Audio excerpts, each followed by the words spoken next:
இயேசுவில் எனது அன்பிற்குரியவர்களே, உங்களுக்கு என்னுடைய இதயம் கனிந்த வாழ்த்துக்கள். வணக்கம். அன்பானவர்களே, இன்றைய நற்செய்தி பகுதி மத்தேயு நற்செய்தி 24வது அதிகாரம் 42 51 முடிய. இயேசு தம் சீடரிடம் கூறியது: விழிப்பாயிருங்கள், ஏனெனில் உங்கள் ஆண்டவர் எந்த நாளில் வருவார் என உங்களுக்கு தெரியாது. இரவில் எந்த காவல் வேளையில் திருடன் வருவான் என்று வீட்டு உரிமையாளருக்கு தெரிந்திருந்தால் அவர் விழித்திருந்து தம் வீட்டில் கன்னமிட விடமாட்டார் என்பதை அறிவீர்கள். நீங்களும் ஆயத்தமாயிருங்கள், ஏனெனில் நீங்கள் நினையாத நேரத்தில் மானிட மகன் வருவார். அன்பிற்குரியவர்களே, நம்மை வாழ்வின் முடிவிற்கு, கடவுளின் தீர்ப்பிற்கு தயார்படுத்துகின்ற ஒரு அருமையான ஆண்டவர் இயேசுவினுடைய உவமை. நாம் எப்பொழுதும் ஆயத்தமாயிருக்க வேண்டும். நாம் எப்பொழுது இறக்கப் போகிறோம் நமக்கு தெரியாது. அது ஒரு ஹார்ட் அட்டாக்கில் இருக்கலாம், ஒரு விபத்தில் இருக்கலாம், அல்லது உடல் சுகமின்றி போய் இறக்கலாம், அல்லது நீண்ட வயதிற்கு பின்னர் நாம் இறக்கலாம்.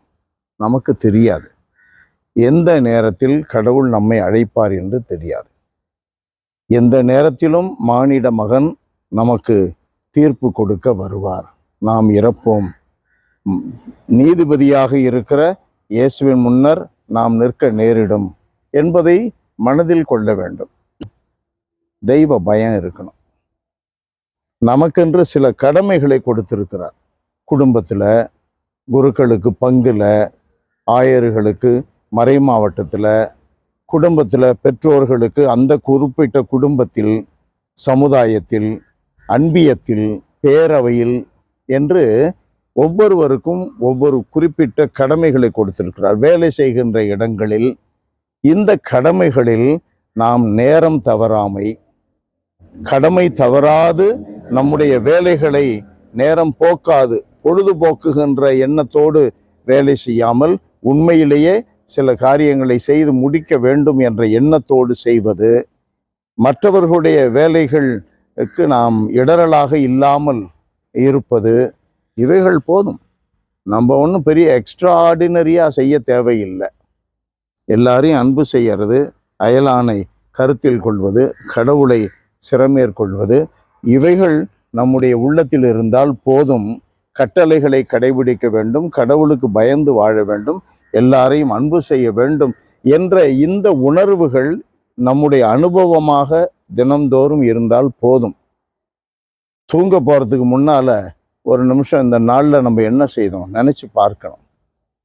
அப்படி வேளைக்கு படி அளக்கின்ற தலைவன் வரும் பொழுது நாம் குடித்து விட்டு, நற்செய்தியில் இன்றைக்கு வருகிறது, குடித்து விட்டு மற்ற வேலையாள்களிடம் அடித்து துன்புறுத்தி கொண்டிருந்தால், அதாவது தான் தோன்றித்தனமாக நடந்தால் நாம் கடுமையான ஆண்டவருடைய தண்டனைக்கு ஆளாவோம் என்பதை மறந்துவிடக்கூடாது. இதில் யாரும் தப்பிக்க முடியாது. அன்பு நிறைந்த எங்கள் இறைவா, உம்மை போற்றி புகழுகிறோம். ஆண்டவரே, எங்களுக்கு தெய்வ பயத்தை தாரும். இன்று நாங்கள் இறந்தால் எங்கு செல்வோம் என்பதை குறித்து என்ன எங்களுக்கு இதயத்திலே தூண்டியருளும். எங்கள் ஒவ்வொருவருடைய எண்ணங்களும் எங்கள் செயல்பாடுகளை இயக்குகின்றனவே, எண்ணங்கள் சீராக்கப்பட வேண்டும். இயேசுவின் பெயரால் மன்றாடி கேட்கிறோம். உயிருள்ள எங்கள் நல்ல தந்தையே. ஆமென், ஆமென்.